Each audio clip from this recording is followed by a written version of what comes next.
IGMC के अंदर पिछले 14 सालों से जो सिक्योरिटी के कर्मचारी काम कर रहे हैं, ये सुरक्षा कर्मचारी जो है इनको एकदम से नए ठेकेदार के आने के बाद नौकरी से निकाल दिया गया है। 31 लोग ऐसे हैं जिनको नौकरी से बाहर कर दिया गया है और ये पूरी तरह से श्रम कानूनों की उल्लंघना है। हमारे देश का जो कानून है वो स्पष्ट रूप से 1947 का औद्योगिक विवाद अधिनियम ये बात कहता है, उसकी धारा 25H कहती है कि जब भी नए तरीके से रोज़गार दिया जाएगा उसी जगह पर, तो उसी जगह पर लगे हुए लोग जो हैं उनको प्राथमिकता मिलेगी। लेकिन 31 लोगों को नौकरी से निकालकर जो है एक तरह से विक्टिमाइजेशन करने की कोशिश की है, पीड़ित करने की कोशिश की है। ये वो सभी 31 लोग वो है जो वहाँ पर यूनियन का नेतृत्व करते हैं, यूनियन को चलाते हैं। हमारे देश में अंग्रेज़ों के ज़माने में 1926 में यूनियन बनाने का अधिकार मिला और उस कानून में स्पष्ट है कि कोई भी मजदूर अपनी मांगों को लेकर यूनियन बना सकता है। तो जब कानून इस बात की इजाज़त देता है कि यूनियन जो है मजदूर बना सकता है, तो किस तहत जो है आज इन मजदूरों पर जो हमला किया जा रहा है। 1947 की जो धारा जो 25U है वो किसी भी तरीके से इस तरीके की अनफेयर लेबर प्रैक्टिस पर रोक लगाती है। जो उसका 5वां शेड्यूल है वो भी रोक लगाता है और उसी कानून की धारा 33 जो है वो ये कहती है कि यूनियन के जो भी प्रतिनिधि हैं उन पर आक्रमण नहीं किया जा सकता, उनको नौकरी से निकाला नहीं जा सकता है, प्रोटेक्टेड वर्कमैन का दर्जा उनको दिया गया है। हम कहना ये चाहते हैं कि आईजीएमसी के अंदर ये पूरी एक जो है साजिश चल रही है, जहाँ पर जो प्रभावशाली लोग हैं वो एक तरफ जो है अपने चहेते लोगों को जो है वो रोज़गार में लाना चाहते हैं, पुराने लोगों को नौकरी से बाहर करना चाहते हैं। हमने इस संदर्भ में जो है जो शिमला के एसपी हैं उनसे भी कल बातचीत की थी और हस्तक्षेप की मांग की है। हमने डीसी से भी हस्तक्षेप की मांग की है, क्योंकि आईजीएमसी हिमाचल प्रदेश का सबसे बड़ा अस्पताल है। यहाँ पर अगर कोई ऐसा वातावरण बनता है जहाँ पर आंदोलन का, तो उसके लिए पूरी तरह से जो प्रशासन जिम्मेवार रहेगा, क्योंकि मेडिकल सुपरिटेंडेंट और डिप्टी एमएस या प्रिंसिपल ये कहकर पल्ला नहीं झाड़ सकते हैं कि ये कंपनी का मसला है, कंपनी जिस मर्जी को रख सकती है, उनकी मनमर्जी चलेगी। देश का कानून ये भी कहता है कि जो प्रमुख नियोक्ता है, प्रमुख नियोक्ता मतलब असली मालिक जिसने ठेका दिया है यानी आईजीएमसी का प्रबंधन, उसकी भूमिका हमेशा रहेगी।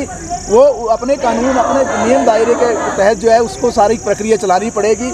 हम ये भी कहना चाह रहे हैं कि ये जो कंपनी आई है 1 लाख टर्नओवर लेकर ये कंपनी आ गई। पहले जब ठेका करने की बात हो रही थी तो 25 करोड़ रुपया जो है मार्जिन अमाउंट ये बात की जा रही थी, लेकिन आज ये company shop and commercial act में इसका रजिस्ट्रेशन कब हुआ किसको मालूम नहीं है। लेबर लाइसेंस इसने कब लिया किसी को मालूम नहीं है।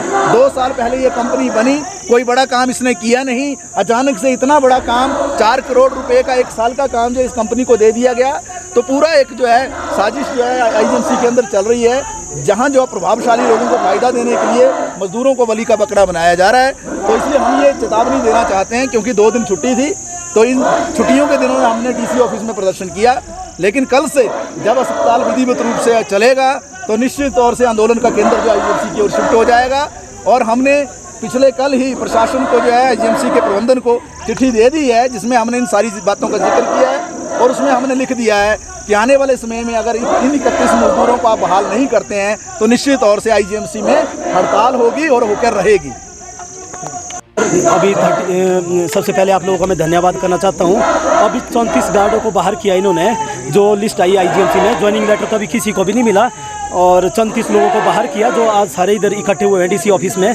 सबसे पहले तो मैं ये कहना चाहूँगा, ये जो कंपनी का जो रजिस्ट्रेशन है, पंसारा का जो लाइसेंस बनता है, ये जो है इन्होंने टेंडर डालने के 1 महीने बाद लिया हुआ है। और दूसरा जो इन्होंने लेबर लाइसेंस बनाया हुआ, टेंडर डालने के ठीक 1 महीने बाद इन्होंने ये भी बनाया है। और शॉप कमर्शियल एक्ट का लाइसेंस बाद में लिया इन्होंने 1 महीने के बाद, जो कि अस्पताल प्रशासन और जो इनके निजी ठेकेदार हैं इनकी मिली भगत है। आप चाहे इनके लाइसेंस की जो है डेट चेक करें और आईजीएमसी का जो टेंडर की जो डेट है उसको चेक करें। दूध का दूध और पानी का पानी सामने आ जाएगा। इसमें जो है जनता के पैसों का जो है आईजीएमसी में जो है गलत उपयोग किया जा रहा है। निजी ठेकेदारों को जो आईजीएमसी प्रशासन फ़ायदा पहुंचाना चाहता है और हम इन्हीं चीज़ों के लिए हम आवाज़ उठाते हैं। और इन्होंने जो अपने चहेतों को फ़ायदा पहुंचाने के लिए ये जो भी सिक्योर गार्ड जो कंपनी आई है, इनको फ़ायदा पहुंचाने के लिए इन्होंने ये चीज़ें रखी है। मैं बोलता हूं जो लाइसेंस की डेट है कमर्शियल एक्ट शॉप का जो लाइसेंस है इसकी डेट चेक करेंगे तो आप लोगों के सामने दूध का दूध, पानी का पानी सामने आ जाएगा। आईजीएमसी में 14 सालों से सेवाएं दे रहे हैं और मैं चाहता हूं सरकार भी इस टेंडर की छानबीन करे, क्योंकि इसमें जो है इन्होंने सरकार को भी धोखे में रखा है आईजीएमसी वालों ने कि भाई जो टेंडर दिया है इसमें जो भी फॉर्मेलिटीज़ हुई है ये 1 महीने बाद हुई है। इन्होंने जो टेंडर फिर बाद में ये जो कंपनियाँ ये सिक्योर गार्ड ये फाइट करने में नाकाम थी, इन्होंने जब फिर टॉस करके जब ये फॉर्मेलिटियाँ पूरी हुई टॉस करके जो इनको टेंडर दिया है। आपका क्या कहना है कि कंपनी बनाई गई है ये सिर्फ मजदूरों का शोषण करने के लिए आईजीएमसी में आई है। हम तो इनको जानते भी नहीं थे, पहली बार आए हैं और ये कैसे बिना नोटिस के बिना किसी कारण के मजदूरों को नौकरी से बाहर कर सकते हैं। और रही सर बात, आप इनके सारी डॉक्यूमेंटेशन चेक करें, टेंडर की भी, इनकी लाइसेंस की भी, इसमें शरेआम जो है आपको आईजीएमसी के प्रशासन का और निजी ठेकेदारों का जो है घपला नजर आएगा, क्योंकि आईजीएमसी में जो है माफिया राज चला हुआ शरेआम, जो जनता का जो टैक्स का पैसा है उसकी शरेआम जो धजिया उड़ाई जा रही है आईजीएमसी में। और मैं सरकार से निवेदन करता हूं कि इस टेंडर की तुरंत से छानबीन की जाए। हम रही गार्डों की बात, हम तब तक पीछे नहीं हटेंगे जब तक हमें न्याय नहीं मिलेगा। हम ये जानना चाहते हैं किस कारण से हमें निकाला। हमने 14 सालों से काम किया, हमारे पास डॉक्यूमेंट पुलिस ट्रेनिंग सेंटर से हमने ट्रेनिंग की हुई है, वो भी अपने पैसों से हमने ट्रेनिंग की हुई है। इतने सारे गार्ड है आईजीएमसी में, उसमें पुराने गार्ड ऐसे हैं जिनके पास पुलिस ट्रेनिंग सेंटर के सर्टिफिकेट बने हैं। हमने वहाँ 2-2 हफ्ते की ट्रेनिंग की हुई है पुलिस ट्रेनिंग सेंटर से। मैं सरकार से ये पूछना चाहता हूँ कि ट्रेनिंग भी हमने अपने पैसों से की, किस बेस में हमारे से ट्रेनिंग कराएगी अगर आज ये चीज़ें करनी थी इन लोगों ने। हम सरकार से अभी भी हाथ जोड़ के विनती करते हैं कि जैसे मजदूर हैं उनको नौकरी में वापस लिया जाए। हम नहीं चाहते कि आईजीएमसी हॉस्पिटल में हमें जो है सिस्टम ख़राब करना पड़े। अगर ऐसा होगा नहीं रहते मजदूरों को तो उसके जिम्मेवार सिर्फ आईजीएमसी प्रशासन होगा। आईजीएमसी प्रशासन तो सीधे तौर पर ये बोलता है कि तुम हमारी एम्प्लॉय नहीं है।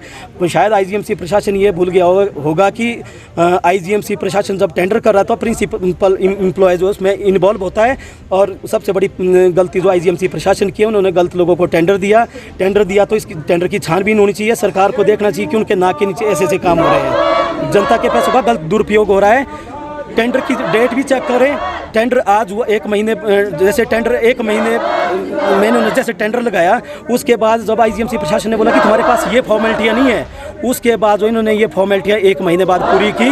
ये सारा जो जतन था मजदूरों को बाहर करने के लिए था, क्योंकि हमने 2 मजदूरों की सैलरी के लिए आवाज़ उठाई कि भाई 2 मजदूर जो डिजास्टर में इंजर्ड हो गए थे ईपीएफ के लिए। अभी भी जो हमें पुरानी कंपनी का ईपीएफ आज तक नहीं मिला है। अगर अपने हित के लिए हमने आवाज़ उठाई तो उसमें हमने कुछ भी गलत नहीं किया। हमें गर्व है कि हमने लोक हित में बात की, लोगों के हित में बात की। और अभी तक भी जो है पिछली कंपनी का हमें ईपीएफ आज तक नहीं पड़ा है। अगर आईजीएमसी प्रशासन को टेंडर करना ही था तो पिछले जो हमारे राइट्स थे तो आज तक भी नहीं मिले हमें। इससे साफ नज़र आता है कि आईजीएमसी प्रशासन जो है बहुत बड़ा घोटाला किया है ये अपने लोगों को फायदा देने के लिए। और इस टेंडर की जांच होनी चाहिए। इसमें जो है 1 लाख के टर्नओवर के ऊपर जो इन्होंने टेंडर दिया है, साल का ये बनता है 4 करोड़। 5 साल में कम से कम ये जाएगा 20 करोड़ में। ये सिर्फ इस कंपनी को फ़ायदा देने के लिए है। हमें इसलिए बाहर का रास्ता दिखाया गया है। अभी तो हमें कोई भी चिट्ठी नहीं आई है, इसलिए दिखाया कि भाई हम इस चीज़ में आवाज़ उठाएंगे, ईपीएफ में आवाज़ उठाएंगे, ईएसआई में आवाज़ उठाएंगे। ये जो है सारा आईजीएमसी की मिली भगत के कारण ये टेंडर हुआ है। इसकी सरकार तुरंत से जांच करे। अगर इसमें जांच में कुछ भी गलत पाया जाता तो हमारे ऊपर एक्शन ले। ये सही चीज़ें हैं, तुरंत से टेंडर की जो छानबीन होनी चाहिए। और जो भी मजदूर निकाले हैं आईजीएमसी प्रशासन को तुरंत प्रभाव से उनको नौकरी में लेना चाहिए।